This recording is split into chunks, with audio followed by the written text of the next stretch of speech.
যে রাত মরবেন ওই রাতে যদি সন্ধ্যায় মরেন তো পরের দিন যদি ফজরের পরেও জানাজা হয় ওই একটা রাত তো আপনার ঘরের ভিতরে রাখতো না বেটা। ওই নাফরমান সন্তানের জন্য যারা হারাম খাইলেন, ভুল করলেন, ভুল সুদ খাইলেন, ভুল করলেন, কিস্তি নিলেন, ভুল করলেন, নর্তকী দেখার জন্য যারা ঘরে টেলিভিশন রাখলেন, এই মুসলমান ভুল করলা, ভুল করলা, ভুল করলা। তুমি আহাম্মক, তোমার জিফু তো আহাম্মক, তোমার গোটা ফ্যামিলি আহাম্মক। তুমি পরিবার মিল্লা, ঐক্যবদ্ধ ভাবে সবাই মিল্লা আগুনের ব্যবস্থা করলা। হ্যাঁ, শেষ কথা, খামখেয়ালি করেন না, আখেরাত নিয়ে খামখেয়ালি করবেন না। হ্যাঁ কয় তো বুঝি তো আমরার লেগেই তো কয়, ও কিতা করবো কইলে মানলে তো বালাই হইতো, ফাঁক না লাভ করে। হ্যাঁ এমনি মাশাআল্লাহ বন খায়, বিড়ি খায়, গপ মারে, এখনো 10 গ্রামে ফেসলা খাইলে উনি 1 নম্বর। হ্যাঁ গপ মারণের ক্ষেত্রে কোনো কমতি নাই, বুঝেন নাই কথাটা? ফালতু কথা বলার ক্ষেত্রে কমতি নাই। আখিরাতের কথা বললে কয় তো বুঝি তো, হ্যাঁ আসলে তো মানলে ভালো হইতো, কিতা করতাম, আসলে এই বয়স নাই, ও এই বয়স নাই, শুধু চা দোয়ানে বিড়ি খানার বয়স হয়ে গেছে। বিড়ির কোনো কি হয় না, বুড়া হয় না। আরে সুবহানাল্লাহ, এটা কি জিনিস আল্লাহ দিল এবারে, কে বুঝাই দিল? মিয়ারে বাঁকা হইয়া গেছে, বাঁকা দেখ, বাঁকা হইয়া গেছে, কিন্তু এই জিনিস খাইতে আছে। নাউজুবিল্লাহ, আজকে ছেড়ে দেন। যেই সমস্ত চাচা বাবা এখানে আছেন বিড়ি সিগারেট অভ্যস্ত, আজকে রাতে এখন দোয়া হবে, এই দোয়ার মধ্যে তওবা করেন, মাওলা যা ছেড়ে দিলাম মাওলা। বলেন ইনশাআল্লাহ, বলেন ইনশাআল্লাহ। আল্লাহ তৌফিক দান করে। ছেলের আব্বা, তোমাদেরকে বলি আব্বা, নারী দেখা ছেড়ে দাও বাবা, মোবাইল দেখা ছেড়ে দাও। মা বোনদেরকে বলি, মা বেপর্দা হওয়া ছেড়ে দাও। মা দুনিয়া অল্প কয়েকদিন, তোমার আগের কোনো অহংকারী পৃথিবীতে টিকে নাই, তোমার পরের অহংকারীরাও টিকবে। এই পৃথিবী ভালো কেউ থাকতে দেয় নাই, মন্দ কেউ থাকতে দেয়। এই পৃথিবী ফেরাউন কেউ থাকতে দেয় নাই, এই পৃথিবী নমরুদ কেউ থাকতে দেয় নাই, এই পৃথিবী মুসা ইব্রাহিম কেউ থাকতে দেয় নাই। এখানে হাসলেও মরবেন, কাঁদলেও মরবেন, এখানে সুখে থাকলেও মরবেন, দুঃখে থাকলেও মরবেন, এখানে অট্টালিকায় থাকলেও মরবেন, কুড়ে ঘরে থাকলেও মরবেন, এখানে চিরদিন হাসলেও মরে যাবেন, চিরদিন কাঁদলেও মরে যাবেন, এখানে সুস্থ থাকলেও মরে যাবেন, অসুস্থ হলেও মরে যাবেন। এখানে মরতেই হবে, আপনাকে চলে যেতেই হবে, এই সংসার আপনাকে ছাড়তেই হবে, এই মায়া আমাকে আপনাকে ছেড়ে দিতেই হবে। আল্লাহ আমাদেরকে তৌফিক দান করেন, আল্লাহ আমাদেরকে বুঝার তৌফিক দান করেন। আপনাদের কাছে আমরা এই সূরা মুলক, এই সূরার এই আয়াতগুলো আমি পড়ছি, এবার দেখেন। আল্লাহ তাআলা বলেন, এই শেষ, এটা তরজমা বললেই শেষ, হুয়াল্লাযী জাআলা লাকুমুল আরদা দালুলান। একটু শেষ মনোযোগ দিয়ে শুনুন। আল্লাহ তাআলা বলেন, আল্লাহই তোমাদের জন্য এই পৃথিবীটার, এই জমিনটা, এই মাটিটা পুরাটা তোমাদের অধীন করে দিয়েছেন। আল্লাহ বলেন তোমাদের অধীনস্থ। জালুল শব্দের অর্থ হলো তোমাদের ব্যবহারের উপযোগী। আল্লাহ বলেন এটা আমি করে দিয়েছি, আমি করে দিয়েছি। কেমনে রাখলে মাটি, এটা কি দিয়া কেমনে রাখলে আমাদের ঘর হইতে পারতো, বিল্ডিং, দালান, আমাদের ক্ষেত, ফসল, হ্যাঁ এগুলো আমরাও যদি বুঝ করতে দিত আমরা পারতাম? আল্লাহ বলে এটা আমি করে দিয়েছি, আমি করে দিয়েছি। এমন বানাই নাই যে পানির মতো, তাইলে তোমার মাটি হইলো কেমনে? আবার এমন নরম ফোমের মতো বানাই নাই, তাহলে যদি পাও ডাইবা যাইতো তো তুমি দাঁড়াইতা কেমনে? এমন পাথরের মতো শক্ত বানাই নাই, যদি পাথরের মতো শক্তই বানাইতাম তো তোমার ফসল ফলতো কেমনে? তোমার বীজ দানা ভিতরে যাইতো কেমনে? তোমার ভবনের দালান উঠতো কেমনে? তোমার ঘরের পিলার, ঘরের খুঁটি, ঘরের পালা গাঁথতো কেমনে? আল্লাহ বলেন তোমার ঘর, তোমার পরিবার, তোমার আহার, খাদ্য, ফসল, ফুল সবকিছু যেন সঠিকভাবে হইতে পারে, এই পূর্ণাঙ্গ ব্যবস্থাপনা দিয়েই, উপযোগী করেই এই জমিন আমি তোমার অধীনস্থ করে দিয়েছি। আমি করেছি। আলাম নাজালিল আরদা মিহাদা, আল্লাহ বলে দেখো না বান্দা, নিচের দিকে দেখো, জমিন আমি কি তোমার জন্য বিছিয়ে দেই নাই? বলে না দিয়েছেন? ওয়াল জিবালা আওতাদা, আল্লাহ বলে বলো না বান্দা, পাহাড়গুলোকে আমি কি পেরেকের মতো তোমাদের জন্য স্থাপন করি নাই? করেছেন। ওয়া খালাকনাকুম আজওয়াজা, আমি কি তোমাদেরকে জোড়ায় জোড়ায় নারী পুরুষে সৃষ্টি করি নাই? ওয়া জাআলনা নাওমাকুম সুবাতা, সারা দিনের ক্লান্তির পরে দুই চোখের ঘুম আমি কি দেই নাই? ওয়া জাআলনাল লাইলা লিবাসা, রাত্রিটাকে অন্ধকারের চাদর দিয়ে কালো করে ঢেকে দেই নাই আমি কি দেই নাই? ওয়া জাআলনান নাহারা মাআশা, দিনটাকে আলোকিত করে উপার্জনের জন্য আলোকিত পরিবেশ আমি কি করে দেই নাই? ওয়া বানাইনা ফাওকাকুম সাবআন শিদাদা, মাথার উপরে 7টা আসমান আমি কি বানাই নাই? ওয়া জাআলনা সিরাজাও ওয়াহাজা, আলোকিত একটা সূর্য আমি কি তোমাদের জন্য উদিত করি নাই? ওয়া আনজালনা মিনাল মুসিরাতি মাআন সাজ্জাজা, আল্লাহ বলে বলো না বান্দা, আমি কি আসমান থেকে অঝোর ধারায় বৃষ্টি নামাই নাই? লিনুখরিজা বিহি হাব্বান ওয়া নাবাতা, আমি কি জমিন থেকে ক্ষেত ফসল ফুল ফল উৎপন্ন করি নাই? আল্লাহ এবার যদি বলে বান্দা, এত কিছুর বিনিময়ে আমি বুঝি একটা সেজদা পাবো না? এই নাফরমান, আজকের সারা দিনে একটা ওয়াক্ত নামাজ পড়লা না যারা, হে নাফরমান, তুমি যদি মানুষের বাচ্চা হও, তোর রক্ত যদি মুসলমানের রক্ত থাকে, তুই যদি কোনো মায়ের দুধ পান করিস ইমানদারের, আজকে সেজদা দিস বেটা, আজকে সেজদা দিস নাফরমান বেটা। এত বড় বেহায়া, এত বড় নিকৃষ্ট বেহায়া কেমনে হয় বেটা? যে মালিক এত কিছু দিয়ে সাজাইলেন, সে মালিক বলে বান্দা, এত কিছু দিয়ে একটা সেজদাও পাবো না? কথা বলে না? বলো আব্বা, বলো। আজকের নওজোয়ান ছেলে তোমরা বলো আব্বা, যে নামাজ পড়বো ইনশাআল্লাহ, ফজরের নামাজ পড়বো ইনশাআল্লাহ।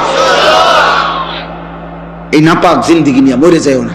নারী দেখতে দেখতে, ছবি দেখতে দেখতে, মোবাইলে অস্থির দৃশ্য দেখলে শরীর নাপাক হয়, তোমার অজান্তেও বীর্যপাত হয়। মানুষের বীর্যপাত দুই ভাবে হয়, একটা হলো সে বুঝে তার বীর্য বের হইছে, আর একটা হলো সে বুঝে না।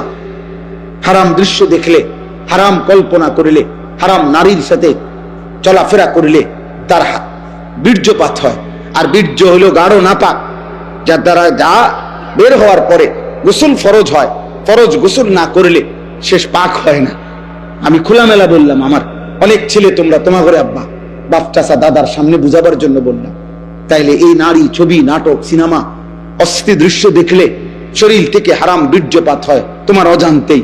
এই নাপাক নাফরমান এই অবস্থায় যদি ঘুমাইলা, আর যদি ঘুম না ভাঙে, আর যদি চোখ না মেলে। আমি পরশুদিনও পত্রিকায় পড়ছি, নির্ভরযোগ্য ম্যাগাজিনে মধ্যে পড়ছি, যে আন্তর্জাতিক জরিপ এটা, যে সারা পৃথিবীতে প্রতি বছর কয়েক মিলিয়ন, গবেষকদের কথা হলো কয়েক মিলিয়ন মানুষ প্রতি এক বছরে ঘুমের মধ্যেই মারা যায়। কয়েক মিলিয়ন বুঝেন? 1 মিলিয়ন 10 লক্ষকে বলে। 1 মিলিয়ন মানে কয় লাখ? 10 লাখকে বলে 1 মিলিয়ন। তো কয়েক মিলিয়ন, আপনি 5 মিলিয়ন ধরেন, কত লাখ? আপনি 2 মিলিয়ন ধরেন। এই প্রতি বছর গবেষকদের কথা হলো কয়েক মিলিয়ন মানুষ শুধু ঘুমেই মারা যায়। আমার বোন জামাইয়ের এক চাচা, আমিও দেখছি উনারে ছোটবেলায়, একবারে জলদ প্রফেসর সাহেব ছিল, কলেজের প্রফেসর ছিলেন, মাশাআল্লাহ ভালো মানুষ ছিলেন। জলজ্জান্ত মানুষ ঘুমাইছে, সকালবেলা আর দরজা খোলে না, খুললে এরপরে ভাঙ্গা দরজা দেখছে, লোকটা ঘুমের মধ্যে কখন যেন মারা গেছে। কোরআনুল কারীমে আল্লাহ বলছে, সূরা জুমারের মধ্যে আছে, প্রত্যেক মানুষের আল্লাহ তাআলা তার রূহ তার দেহ থেকে দুইবার আলাদা করে। একবার চূড়ান্ত ভাবে মালাকুল মউত আজরাইল দিয়া, আর দ্বিতীয় খোদার কসম আল্লাহ বলছে প্রত্যেকবার বান্দা যখন ঘুমায় আল্লাহ তার রূহটা তার দেহ থেকে আলাদা করে নেয়। আল্লাহ নিজে বলছেন, আমি চাইলেই আবার ফেরত দেই, আমি না চাইলে ফেরত দেই। আল্লাহু ইয়াতাওয়াফাল আনফুসা হিনা মাউতিহা ওয়াল্লাতী লাম তামুত ফী মানামিহা ফায়ুমসিকুল্লাতী কাদা আলাইহাল মাউত ওয়া ইউরসিলুল উখরা ইলা আজালিন মুসাম্মা। এরপরে আল্লাহ কি সুন্দর করে বলছে, তবে শুনো বান্দা, প্রতিবার যদিও আমি রূহটা ফেরত দেই ঘুম থেকে জাগবার সময়, কিন্তু এইটাও ইলা আজালিম মুসাম্মা, একটি নির্দিষ্ট সময় পর্যন্তই ফেরত দিচ্ছি। এই ফেরত দিলেও তুমি ধোঁকা খাইও না যে কোনোদিন আটকাবো না, না সত্যি সত্যি একদিন রূহটা একবার নেব আজরাইল দিয়া, আর কোনোদিন ফেরত দেব না। 30 বছর ফেরত দিছি, 60 বছর হয়তো ফেরত দিছি, প্রতিবার ঘুমের কারণে বারবার ফেরত দিছি। এটা দেখে মনে করো না যে আমি প্রতিবার, না, একদিন এমন আসবে যেদিন আমি নেব রূহটা, সেদিন আর দেব। সেদিন স্বজন কাঁদবে, স্ত্রী কাঁদবে, সেদিন ছেলে মেয়ে চিল্লাইবে, পুরা গ্রাম কাঁদবে, পুরা বাড়ি কাঁদবে, আমি কিন্তু ফেরত দেব না। ছোট্ট বাচ্চা, কোলের বাচ্চার কান্নাও আমি আল্লাহ তাআলার দয়া আর হবে না, আমি আর ফেরত দেব না। এবার বাচ্চা কাঁদুক আর বউ কাঁদুক, বুড়া কাঁদুক আর জোয়ান কাঁদুক। হ্যাঁ, সেদিন আমাদের একজন মাওলানা সাহেব, কুমিল্লা মিয়ামি হোটেল আছে, একটা নাম করা হোটেল, এই হোটেল থেকে এবার ঈদের পরে মাওলানা সাহেব, ওনার বিবি অনেক ভালো মাপের আলেমে দিন, উনি ওনার বিবি, ওনার 2টা ছেলে, একটা মেয়ে, উপযুক্ত মেয়ে নিয়ে নোয়াখালী থেকে ঢাকা যাচ্ছেন। ওই হোটেলে নাস্তা খাইছে, নাস্তা করে বাইর হইছে, প্রাইভেট কারে করে যাইতেছে। আপনার প্রাইভেট কারটা আপনার মাত্র রোডে উঠছে, একটা স্টার লাইন বাস আইসা একটা বাড়ি দিছে, শেষ। কিন্তু দেখার বিষয় হলো, আশ্চর্য হলো, 5 জন মানুষ ওনার ফ্যামিলির, উনি সহ, আর ড্রাইভার 6 জন। এর মধ্যে ড্রাইভার সহ ওনার ঘরের উনি, ওনার বিবি, ওনার একটা ছেলে, একটা মেয়ে, এই 5 জন মারা গেছে, একটা ছেলে বাইচা গেছে। ছেলে তো 2 জন ছিল, 1 জন বাঁচছে।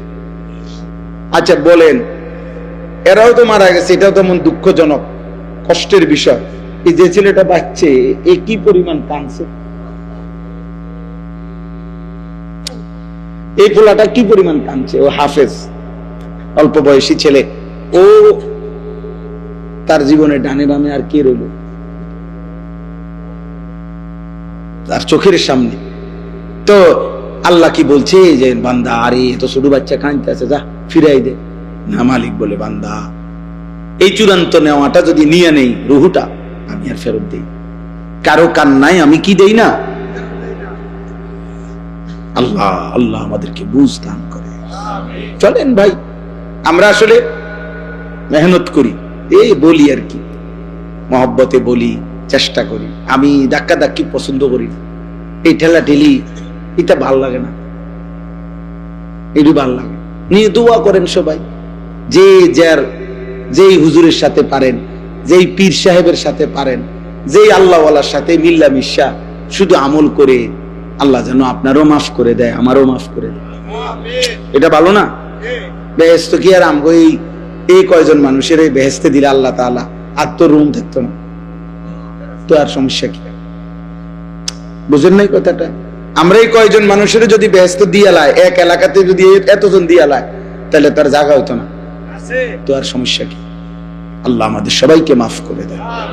ভালোবাসেন, একে অপরের প্রতি কল্যাণ কামনা করেন, কল্যাণ কামনা করেন, কল্যাণ কামনা করেন। হুয়াল্লাযী জাআলা লাকুমুল আরদা দালুলান, আল্লাহ বলে জমিন আমি তোমাদের অধীনস্থ করেছি, ব্যবহারের উপযোগী করেছি। ফামশু ফি মানাকিবিহা, অতএব আমার জমিনের যেখানে মন চায় তুমি ভ্রমণ করো, হাঁটো, চলো, ফিরো, দেশে থাকো, বিদেশে থাকো, গ্রামে থাকো, শহরে থাকো, কোনো আপত্তি নাই। বাংলা পুরাটাই আমার, পুরাটাই কি বাংলাদেশও আমার, সৌদি আরবও আমার, আমেরিকাও আমার, ইটালিও আমার, সব আমার, লন্ডনও আমার, দুবাইও আমার, সব আমার। থাকো তুমি, পুরা জমিন ভ্রমণ করো, ওয়াকুলু মির রিজকি, আমার দেওয়া রিজিক, যেখানেই তুমি খাইবা ওটা আমারই রিজিক, যেখানেই পড়বা ওটা আমারই রিজিক, যেখানেই রাত কাটাইবা ওটা আমারই দেওয়া, যেখানেই তুমি আছো যাই খাচ্ছ সব তো আমার। কথা বলে না? আমার সব আমার। নেও বান্দা, আমি তোমারে খাইতে দিলাম, আমি তোমারে কামাই করতে দিলাম, আমি তোমারে হাঁটতে চলতে দিলাম, আমার পৃথিবী পুরাটা তোমারে দিলাম। শুধু একটা কথা মনে রেখো, ওয়া ইলাইহিন নুশুর। খাও, ঘুমাও, ব্যবসা করো, বাজার করো, দেশে থাকো, বিদেশ করো, সংসার করো, বিবি বাচ্চার সাথে চলাফেরা করো, সব করো, কোনো সমস্যা নাই। শুধু মনে রেখো তোমাকে আল্লাহর কাছে ফিরতে হবে। ওয়া ইলাইহিন নুশুর। কি করতে হবে? আলহামদুলিল্লাহিল্লাযী আহইয়ানা বা'দামা আমাতানা ওয়া ইলাইহিন নুশুর। ঘুম থেকে উঠার দোয়া এটা না? হ্যাঁ, আল্লাহ আমি তো মরেই গেছিলাম, আপনি তো আমার রুহু আমার দেহ থেকে আলাদাই করে ফেলছিলেন ঘুমের সময়, আপনি তো ইচ্ছা করলে রুহু ফেরত দিয়ে আবার আমারে বাঁচায় দিলেন। তবে আমি এটা বিশ্বাস করি মাওলা, এভাবে আসা যাওয়া করতে করতে একদিন সত্যি আপনার কাছে চূড়ান্ত চলে যেতে হবে। ওয়া ইলাইহিন নুশুর। আমাকে চলে যেতেই হবে মাওলা, আমি থাকবো না। এই কথা মাথায় নিয়েই আমি চলছি। এটাই যদি মাথায় থাকে, এটা যদি কলিজায় থাকে, জীবন সুন্দর, হালাল পথে চলতে সহজ হবে। কারণ আমি তো চলে যাইতে হবে, আমরা চলে যেতে হবে। কথা বলে না কেন? চলে যাইতে হবে। মাস পথের, চলার পথের দুই পাশের গাছপালা, বাড়ি ঘর যত আকর্ষণীয় সুন্দর হোক, এটা তো আমার গন্তব্য না, আমাকে তো আরো দূরে যাইতে হবে। তারে আমি তো চলে যাচ্ছি আখিরাতের দিকে। মাস পথের এই দুনিয়ার ঘর, বিল্ডিং, স্ত্রী, ছেলে মেয়ে যত সুন্দর আকর্ষণীয় হোক, এখানে তো আমি থাকবো না। তাহলে কাজেই আমি চলেই তো যাব, অতএব এর জন্য প্রস্তুতি নেই। আল্লাহ তৌফিক দান করে। আমিনতুম মান ফিস সামাই। আল্লাহ বলে, ওই আসমানে যে আল্লাহ আছে, তুমি কি তার ব্যাপারে নিজেকে নিরাপদ ভাবছো? হ্যাঁ, আইয়াখসিফা বিকুমুল আরদ। তুমি কি জানো তিনি চাইলে জীবন্ত নাফরমানির কারণে মাটির নিচে দাবাইয়া ফেলতে পারে? এমন আল্লাহ থেকে তুমি নিজেকে নিরাপদ ভাবছো কেন? এই নাফরমান, যিনি চাইলে জীবন্ত মাটির নিচে কি করে ফেলতে পারে, তো তুমি তার ব্যাপারে নিরাপদ ভাবছো কেন? কি করছো? ফাইদা হিয়া তামুর। জীবন্ত মাটির নিচে যদি দাফন করে ফেলে, দাবাইয়া ফেলে, তাই তো মাটির ভেতরটা তোমারে নিয়ে কাঁপতে থাকবে। আচ্ছা বলেন তো, এই পৃথিবীতে গুনাহ, নাফরমানি, পাপ, সীমালঙ্ঘন, আল্লাহর অবাধ্যতা করার কারণে কাউকে মাটির নিচে আল্লাহ জীবন্ত দাফন করছেনি? করছে না কেউ রে? হ্যাঁ করছে। একজন ব্যক্তিকেও করছে, একটি জাতিকেও করছে। ব্যক্তি হলো কারুন, যাকে আল্লাহ জীবন্ত, ওয়া খাসাফনা, এই শব্দটাই আছে কেন? আল্লাহ বলছে আমি কারুনকে জীবন্ত দাফন করে দিয়েছি। আর কে? কওমে লূত। লূত আলাইহিস সালামের কওম, যারা পুরুষে পুরুষে অপকর্ম করত, এই ঘৃণ্য জঘন্য কাজের জন্য আল্লাহ তাআলা তাদেরকে জীবন্ত ঘুমে ছিল, ফজরের ওয়াক্তে ঘুমন্ত মানুষগুলোকে ফেরেশতা দিয়া নিচের মাটি উপরে দিয়া, উপরের মাটি নিচে দিয়া, একদম জিন্দা মাটি উল্টাইয়া, শুধু ফেলেরটা উল্টাইয়া দিয়েছে। উপরের মানুষ নিচে চলে গেছে, নিচের মাটি উপরে চলে আসছে, জিন্দা দাফন করে দিয়েছে। ফাজআলনা আলিয়াহা সাফিলা। 3 নম্বর আয়াত, আম আমিনতুম মান ফিস সামাই আন ইউরসিলা আলাইকুম হাসিবা। আল্লাহ আবার ধমক দিছে, এই নাফরমান, এই মদখোর, এই নারী লোভী, চরিত্রহীন, সুদখোর, হারামখোর, মুশরিক, বেঈমান, মূর্তি পূজক, কাফের, বেহায়া, বেপর্দা, এই নাফরমান, শোন, ওই আল্লাহর ব্যাপারে নিজেকে নিরাপদ ভাবছো? তুমি কি জানো তিনি চাইলে এই তোমার মাথার উপরের আসমান থেকে বৃষ্টির মতো পাথরের বৃষ্টি বর্ষণ করে তিনি চাইলে ধ্বংস করে দিতে পারে? তুমি কি জানো এটা? এমন আল্লাহর ব্যাপারে তুমি নিজেকে নিরাপদ ভাবছো? আন ইউরসিলা আলাইকুম হাসিবা, যিনি চাইলে পাথরের কি করতে পারেন? বৃষ্টি বর্ষণ। তার ব্যাপারে নিজেকে নিরাপদ ভাবছো? এখন বলেন, আল্লাহ তাআলা এই পৃথিবীতে উপর থেকে পাথরের বর্ষণ করে কাউকে ধ্বংস করছেন? করছে দুইটি জাতিকে। কাকে? এক, এই কওমে লূত, এই জাগো কথাই মাত্র বললাম, জাগরে উল্টাইছে, প্রথমত উল্টাইয়া ফেলছে, বুঝছেন? এরপরে এই উল্টানো অবস্থায় মানুষটি কই? কথা কয় না, গদুয়ার কই? গরু ছাগল গুলা কই? সব আসবাবপত্র কই? সব নিচে। এর উপরে উপরে আমতারনা আলাইহিম হিজারাতাম মিন সিজ্জিল, আল্লাহ তাআলা বলেন আমি পাথরের বৃষ্টি বর্ষণ করে ওই জায়গা পুরাটা সাগর বানায় লাইছি, নদী বানায় লাইছি। কোরআন শরীফের। আর আরেকটাকে আব্রাহা এবং তার অনুসারী আসহাবুল ফিল, আলাম তারা কাইফা ফাআলা রাব্বুকা বিআসহাবিল ফিল আলাম ইয়াজআল কাইদাহুম ফি তাদলিল ওয়া আরসালা আলাইহিম তায়রান আবাবিল তারমিহিম বিহিজারাতিন মিন সিজ্জিল। প্রতিটা পাখি পাথর একটা একটা করে, দুইটা দুইটা করে পাথর একটা একটা বেঈমানের উপরে পড়ছে। আল্লাহ বলেন ফাজআলাহুম কাআসফিন মাকুল, এখান দিয়া পড়ছে শরীরটা চূর্ণ চূর্ণ হইয়া। একটা গাভী গরু ঘাস চাবাইতে চাবাইতে, খড়কুটা চাবাইতে চাবাইতে চাবাইতে চাবাইতে চাবাইতে একবার সোবরা বানাইয়া যখন ফালাইয়া দেয় মুখের থেকে, আল্লাহ বলে ওইটা যেরকম হয় এই বেঈমান সবগুলারে এই ছোট্ট ছোট্ট পাথরের আঘাতে এমন বানায় ফেলছে। ফাজআলাহুম কাআসফিন মাকুল।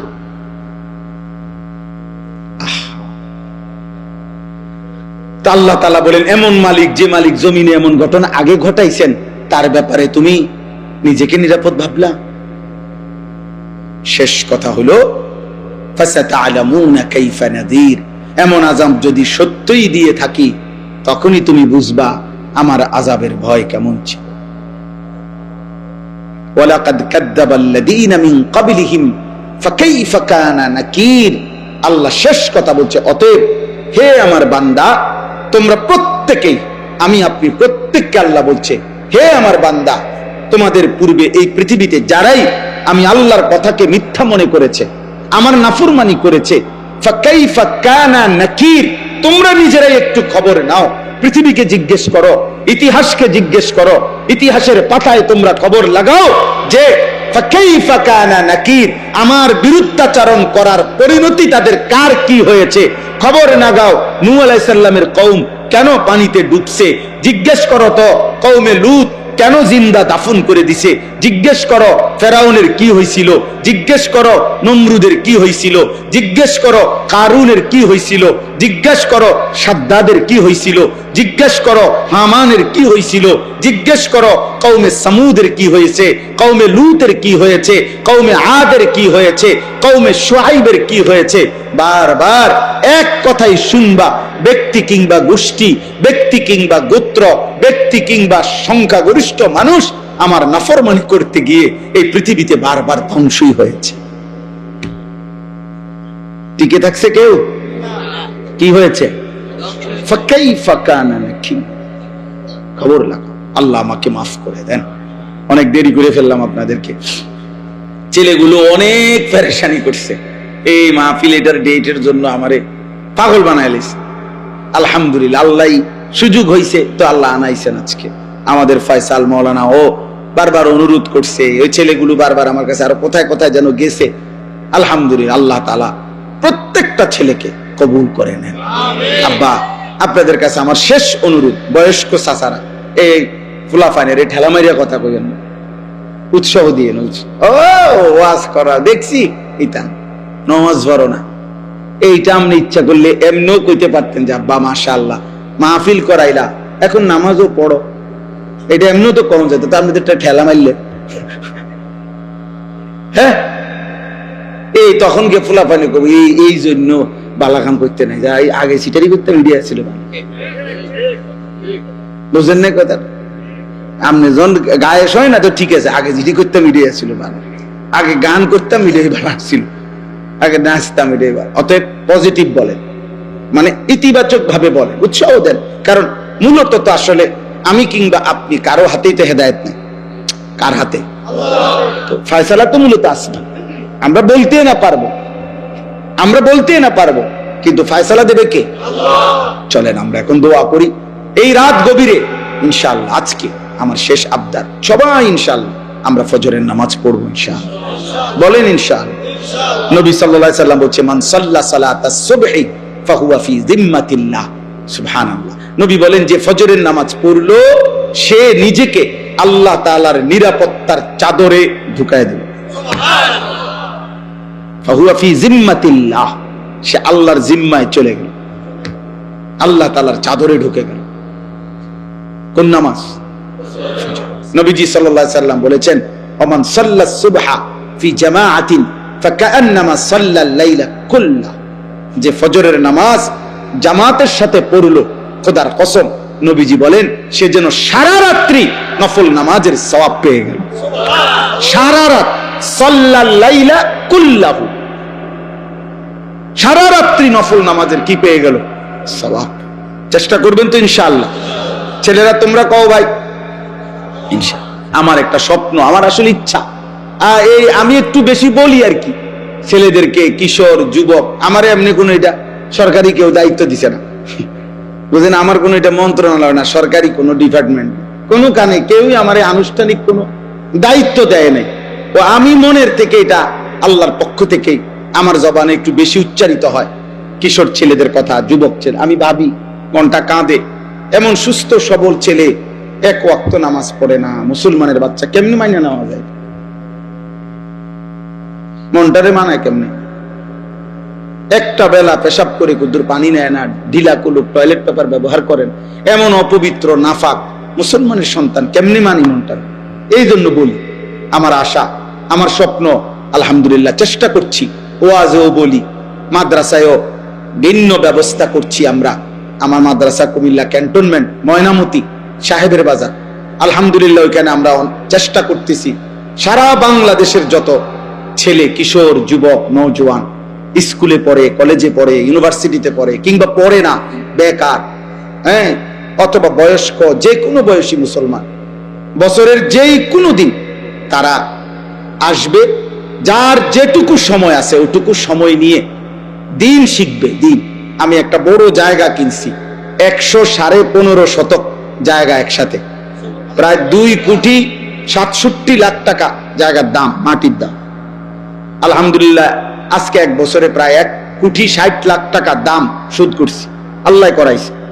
আরো 1,07,00,000 টাকা জমির দাম বাকি আছে।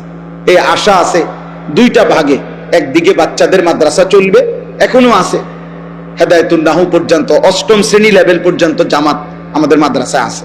530 জন ছাত্র এবছর আছে আলহামদুলিল্লাহ, 34 জন শিক্ষক কর্মচারী আছে। তো এটা হলো ছাত্র বাচ্চাদের ব্যবস্থাপনা। আর এই পৃথক আরেকটা ভবন আলাদা করতে চাই, যে সারা বছর যে যখন আসবে, যে আসবে যখন, দিন শিখবে তখন, যার সময় যতক্ষণ, দিন শিখবে ততক্ষণ। এটা আমার স্লোগান। 3 ঘন্টা হলে 3 ঘন্টা, আপনি শুধু রুকুটা ঠিক করেন, আপনি কদ্দুর ওযুটা দেখেন, যে একজন আলেম আপনাকে দেখাক যে ওযুটা কেমনে সুন্নত মোতাবেক হয়, বুঝেন না কথাটা? এটা তো অনেক কিছু, যেটুকু সময় হয়। এই আশায় আপনাদের কাছেও দোয়া চাই, সহযোগিতা চাই। আমার ওই মাদ্রাসার ওই জায়গা, যে জায়গাটা আমরা কিনছি, এই জায়গাটায় এক নামাজের মুসল্লা যায় নামাজ পরিমাণ জায়গার দাম, মাটির দাম 4,200 টাকা। আমরা সারা বাংলাদেশ থেকে অসংখ্য পুরুষ, মহিলা, নারী, প্রবাসী, আলহামদুলিল্লাহ আল্লাহর দয়া খুঁজে খুঁজে এই আমাদেরকে, আমরা একটা কাগজ দেই, একটা হ্যান্ডবিল দেই, ওইখানে বিকাশ নাম্বার আছে, অ্যাকাউন্ট নাম্বার আছে। এই সারা প্রবাসী বহু মানুষ, সাধারণ বহু মানুষ, অনেকের আমি চিনি না, জীবনে দেখি নাই, ওনারাও এই 4,200 টাকা করে করে এই মাদ্রাসায় পাঠাইছে, বিকাশ নাম্বারে, অ্যাকাউন্ট নাম্বারে, অথবা আমাদের হাতে সামনাসামনি কোনো না কোনো মাধ্যমে, যে হুজুরে মাদ্রাসায় দিয়ে। উদ্দেশ্য হলো 4,200 টাকা খুব বেশি কিছু না, কিন্তু দেখা যাবে একদিন হয়তো ইনশাআল্লাহ আপনি হয়তো ভুলেও যাবেন, কিন্তু আপনার আমলনামার মধ্যে এই প্রতিষ্ঠান হইলে, চললে সদকায়ে জারিয়ার সওয়াব হইতে থাকে। হবে না? কি মনে করেন? হয়তো আপনার মনেও নাই, হয়তো আপনার মনেও নাই। আমার শায়েখ আল্লামা মুফতি মুশতাকুর নবী সাহেব এটা বলে সব সময়, যে মৌলানা যেখানেই ভালো কাজ দেখবেন কিছু না কিছু দিয়ে আপনিও শরীক থাকবেন। হাসরের ময়দানে দেখবেন সারা বাংলাদেশের বহু জেলার থেকে আপনার আমলনামার মধ্যে সওয়াব সাদকায়ে জারিয়া, তখন খুশি হয়ে যাবে। বুঝেন? এই জন্য যার সুযোগ হয় চেষ্টা করবেন, ইনশাআল্লাহ। আমাদের এই ছেলেদের কাছে দিলেও আমি আশা করি পেয়ে যাব, মসজিদের ইমাম সাহেবের কাছে দিলেও মন চাইলে দিবেন। আল্লাহ তাআলা আপনাদেরকে তৌফিক দান করেন, কবুল করেন। আজকের এই আয়োজন, এই মাহফিল আল্লাহ তাআলা ভরপুর বরকত দান করেন, কামিয়াব করেন। কোরআনুল কারীমে কথা স্পষ্ট আছে, প্রত্যেক ব্যক্তির প্রতিটা পাপ এর কারণ কি? গাফলত। বিশ্বাস করেন, কোরআনুল কারীমের মধ্যে আছে যত লোক জাহান্নামে যাবে সকলের জাহান্নামে যাওয়ার কারণ কি? ভিন্ন ভিন্ন পাপ আছে। কেউ কুফরি করছে, কেউ শিরিক করছে, কেউ মুনাফিকি করছে, কেউ বিদআত করছে, কেউ কবিরা গুনাহ করছে, ইত্যাদি ইত্যাদি কারণ। কিন্তু আল্লাহ তাআলা বলছে এগুলো তো আছেই বিষয়, ভিন্ন ভিন্ন গুনাহ পাপ, কিন্তু সবার সম্মিলিত একটা কারণ হলো এরা সকলেই ছিল গাফিল। কেন কুফরি করলো? গাফলতের কারণ। কেন শিরিক করলো? গাফলতের কারণ। কেন নেফাক করলো? গাফলতের কারণ। আল্লাহকে না বুঝার কোনো কারণ নাই, আল্লাহকে না চিনার কোনো যুক্তি নেই। কেন চিনলেন না? চারিদিকে এত কোটি আসবাব আল্লাহকে চিনার জন্য আল্লাহ রাখছেন যে যেদিকে তাকাবে ওইদিকেই যদি একটু ভাবে, দেমাগ খাটায়, সে আল্লাহকে পাবে। এটা একটা সহজ বিষয়। যেই কোনো, আমরা ছোটবেলায় আমরাও তো ওয়াজ শুনতাম, তো আমগোর সময় তো দেখছি মুরব্বী ওয়াইজরা, হুজুররা কইতো যে বাবা ভেবে দেখেন, একই ঘরের এক ডেকসির ভাত, বাচ্চা খাইয়া জোয়ান হয়, জোয়ান খাইয়া বুড়া হয়। হ্যাঁ, তাইলে একই ডেকসির ভাত, একই চালের ভাত, একজনে খাইয়া জোয়ান হইলো, আরেকজনে খাইয়া বুড়া হইলো, তো বুঝা গেল এই ভাতের কিছু না, এটা অন্য কেউ করছে। যদি এই ভাতের চাইলেই জোয়ান বানাইতো তো সবাই জোয়ান হইতো, আর এই ভাতের চাইলেই যদি বুড়া বানাইতো তো সবাই বুড়াই হইতো। তাহলে বুঝা গেল ভিন্ন কেউ। এই যে আল্লাহকে চিনার জন্য ভাতের চাইলে যথেষ্ট। এক মহিলা চরকি ঘুরাইতেছে, আগের দিনে যে সুতা কাটতো এরকম বুড়া মহিলারে, তো একজনে জিজ্ঞাসা করছে, বুড়ি সারা দিন রাত তো চরকি কাটো, হ্যাঁ আল্লাহ আছে মনে হয়নি? আল্লাহরে চিনুনি? আল্লাহ আসেনি? কাহা আছে? কেমনে বুঝলা? কয়ে আমার এই যে চরকিটা ঘুরাই, এটা দিয়ে আমি বুঝছি আল্লাহ আছে। কেমনে বুঝলা? কয় এইটা, এই ছোট্ট একটা চরকি, যদি আমি সুতা কাটি, সুতা এটা আমি ঘুরাইলে ঘুরে, আমি না ঘুরাইলে এটা জায়গার থাকে। তা এই ছোট্ট একটা চরকি যদি আমি না ঘুরাইলে ঘুরে না, আমি ঘুরাইলে ঘুরে, এত বড় সৃষ্টি বুঝি এমনি এমনি ঘুরে। এটা তো এমনি বুঝা যায় যে এত বড়টাকেও কেউ একজন ঘুরাইতেছে, এই জন্য বুঝছি আল্লাহ আছে। তাইলে কেউ তার চরকির দিকে তাকাইলে কি খুঁজে পায়? আল্লাহ। জিদার দেখতা হো তু হি তু, হাজার মে সাজার মে তেরে রঙ্গ বু হে। বুজুর্গানে দিন বলে যে আল্লাহ যেদিকে তাকাই যেন আপনাকেই দেখি। পাথরের দিকে তাকাইলেও আপনাকেই দেখি, গাছের দিকে তাকাইলেও আপনাকেই দেখি। জিদার দেখতা, যেদিকেই দেখি মনে হয় যেন কাকে দেখা যায়? আল্লাহকে দেখা যায়, আমার আল্লাহর কুদরত দেখা যায়। এই জন্য আল্লাহ তাআলা বলছেন অফি আনফুসিকুম আফালা তুবসিরুন। আল্লাহ তাআলার কুদরত, আল্লাহ তাআলার অস্তিত্ব, আল্লাহ তাআলার উপলব্ধি এ তো তোমার নিজের মাঝে, তুমি কি দেখো না? আফালা তুবসিরুন, তোমরা কি দেখবে না? 800 কোটি মানুষ একই বরাদ্দ চেহারায়, কিন্তু ভিন্ন। নাক একটাই সবার, চোখ দুইটাই, কান দুইটাই, ঠোঁট দুইটাই। 800 কোটি মানুষের জন্য বরাদ্দ একই পরিমাণ, কিন্তু চেহারা ভিন্ন ভিন্ন।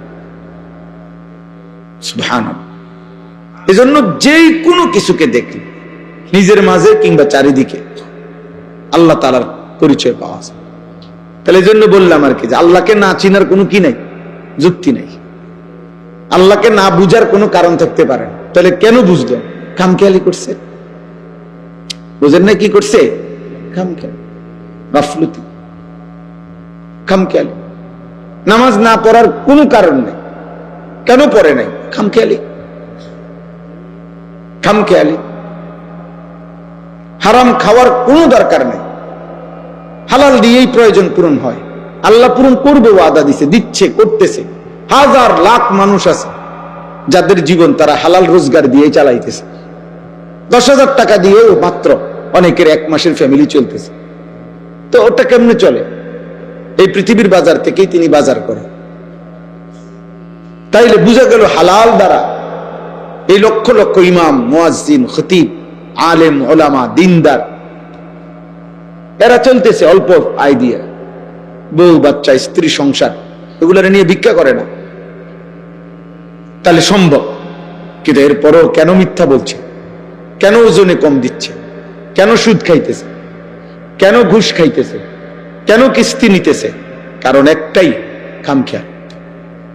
আখিরাত লাগবে না আমার,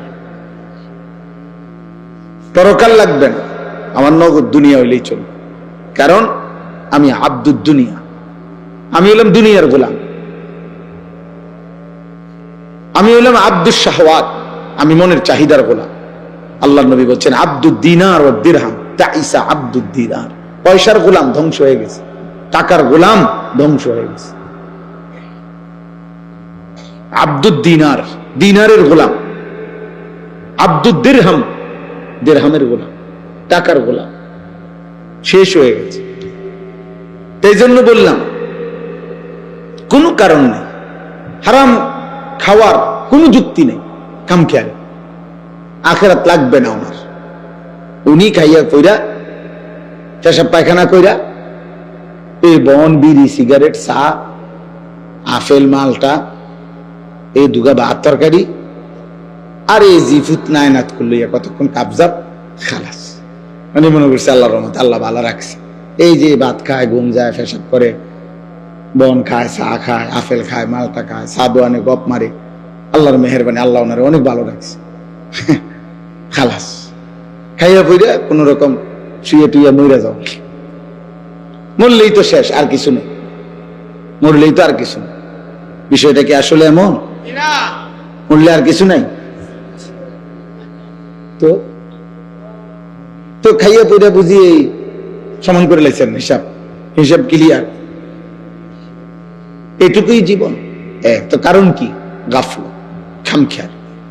এই জন্য কোরআনুল কারীমের মধ্যে আল্লাহ তাআলা বলছেন সমস্ত বেঈমান জাহান্নামীর, জাহান্নামে যাওয়ার কারণ উলাইকা হুমুল গাফিলুন, এরা মূলত সকলেই গাফেল। সকলে কি? গাফেল। কেন অপরে নারী দেখবে? তোমার না বিবি আছে, তোমার না স্ত্রী আছে, তোমার না সময় আছে, তুমি আর একটু অপেক্ষা করতে হবে না? তুমি অবিবাহিত, তো অপেক্ষা করো।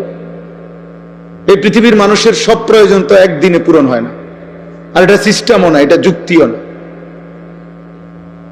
এটা যুক্তিও না। ক্লাস 8-এ পড়ুয়া ছেলে যদি বলে আমি এবছরই 8-এ পরীক্ষাও দিব, এসএসসি পরীক্ষাও দিব, তো হবে না। এসএসসি পরীক্ষার্থী ছেলেটা যদি এবছরই এসএসসিও দিবে, আবার অনার্সও দিবে, এটাকে হবে না। তো আপনাকে একটা স্টেজ পার করতে হবে না? আপনাকে একটা ধারাবাহিক সিরিয়াল মেনটেন করতে হবে কিনা? তো এটাও পূরণ হবে, নিজের চাহিদাও তো পূরণ হবে। এটার জন্য নিজের থেকে কুত্তার মতো হওয়ার কি আছে? নারীর প্রতি যাদের হারাম চাহিদা, এই নারী, ছবি, গান, অশ্লীলতা, বেহায়াপনা, মোবাইলের ছবি, অশ্লীল, শতভাগ সত্য কথা আব্বা, এটা কুত্তার স্বভাব, এটা কুত্তার স্বভাব। লজ্জাস্থানের চাহিদা যার গুনাহ, এই স্বভাব কুত্তার স্বভাব, এই চাহিদা কুত্তার চাহিদা। এই পৃথিবীতে সবচেয়ে বেশি এই শাহওয়াতের আসক্তি, যার কারণে কুকুরেরই স্বভাব যে একেবারে খোলা রাস্তার পাশে মানুষের সামনে লজ্জাস্থানের চাহিদা পূরণ করার জন্য বিশ্রীভাবে আরেক কুকুরের পিঠে ওঠে, যেটা স্বাভাবিকভাবে অন্য প্রাণীর মধ্যে নাই।